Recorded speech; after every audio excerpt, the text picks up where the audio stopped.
رضوان سے مشاورت کے بعد کپتانی قبول کی، محمد رضوان نے خود پیچھے ہٹنے کا فیصلہ کیا۔ شاہین شاہ آفریدی کی راولپنڈی میں پریس کانفرنس، کہا یہ میری، رضوان یا بابر نہیں، پورے پاکستان کی ٹیم ہے۔ کھیل میں بہتری لانی ہے تو سب کو ذمہ داری لینا ہوگی۔ حسن نواز کو ریلیز کرنے کا یہ مطلب نہیں کہ وہ ٹیم سے باہر ہو گیا۔ پاکستان اور سری لنکا کے درمیان پہلا ون ڈے کل راولپنڈی میں کھیلا جائے گا۔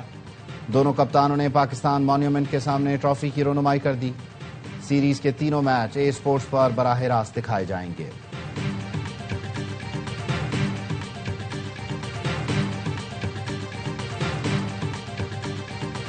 جسٹس منصور علی شاہ نے چیف جسٹس پاکستان کو خط لکھ دیا، کہا عدلیہ کے سربراہ کے طور پر فوری ایگزیکٹو سے رابطہ کریں، واضح کریں آئینی عدالتوں کے ججز سے مشاورت کے بغیر ترمیم نہیں ہو سکتی۔ آئینی عدالتوں کے ججوں پر مشتمل ایک کنونشن بھی بلایا جا سکتا ہے۔ چیف جسٹس اس ادارے کے صرف منتظم نہیں بلکہ سرپرست بھی ہیں۔ یہ لمحہ آپ سے لیڈرشپ دکھانے کا تقاضا کرتا ہے۔ سینئر وکلاء اور ریٹائرڈ ججوں نے بھی چیف جسٹس کو خط لکھ دیا، 27ویں آئینی ترمیم پر فل کورٹ میٹنگ بلانے کا مطالبہ۔